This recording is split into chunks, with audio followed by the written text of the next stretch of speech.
হ্যাঁ বলো। আমার জানো অনেকদিন ধরে মুখের রুচি নাই। তো এখন কি করব? আমাকে একটু স্যুপ রান্না করে দাও। কেন, তোমার ভাত খেতে ভালো লাগে না? না।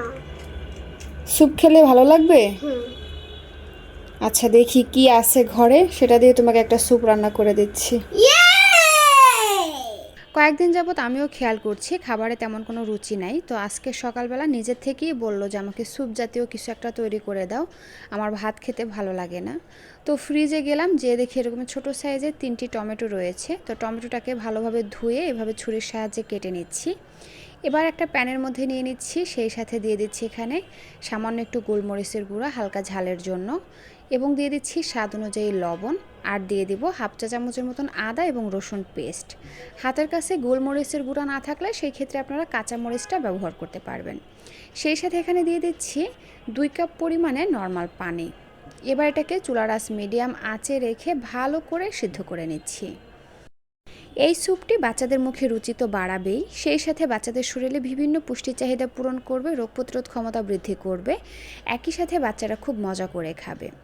এদিকে টমেটোগুলো খুব ভালোভাবে সিদ্ধ হতে থাক, এই ফাঁকে আমি বাকি উপকরণগুলো রেডি করে নিচ্ছি। এখানে একটি মুরগির ডিম নিয়ে নিলাম, ডিমটাকে একটা কাঁটা চামচের সাহায্যে খুব ভালো করে ফেটিয়ে নিচ্ছি। আপনারা এই স্যুপটা তৈরি করে 8 মাস থেকে যে কোনো বয়সী বাচ্চাদেরকে খাওয়াতে পারবেন। তবে অনেক বাচ্চারই ডিমের সাদা অংশে অ্যালার্জি থাকে, সেই ক্ষেত্রে আপনারা ডিমের সাদা অংশটি বাদ দিয়ে শুধু কুসুমটি নিতে পারেন। তো যাই হোক, এই যে দেখুন আমার এখানে কিন্তু টমেটোগুলো খুব ভালোভাবে সিদ্ধ হয়ে গেছে।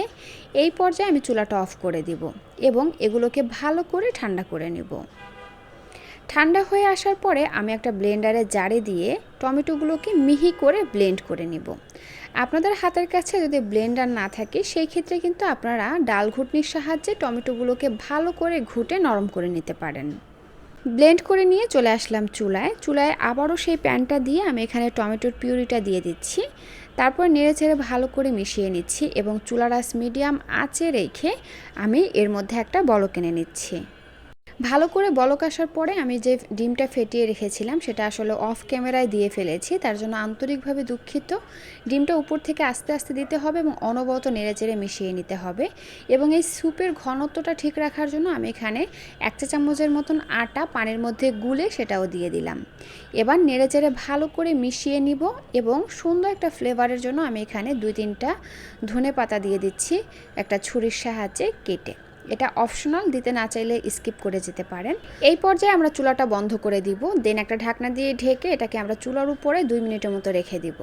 এতে করে ধনেপাতার ঘ্রাণটা বের হয়ে আসবে।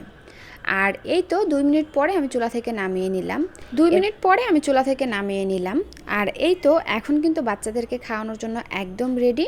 খাওয়ানোর আগে 3-4 ফোঁটা লেবুর রস দিয়ে দিবেন, এতে করে বাচ্চাদের শরীরে ভিটামিন সি এর চাহিদা পূরণ হয়ে যাবে, সেই সাথে এটা খেতেও কিন্তু খুবই মজা লাগবে।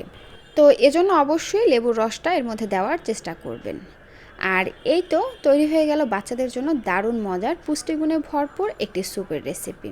যে সকল বাচ্চাদের ঠান্ডার সমস্যা রয়েছে তাদের জন্য কিন্তু এই স্যুপটা দারুণভাবে কাজ করবে রোগ প্রতিরোধ ক্ষমতা বাড়াতে এবং দ্রুত সর্দি কাশি প্রতিরোধ করতে।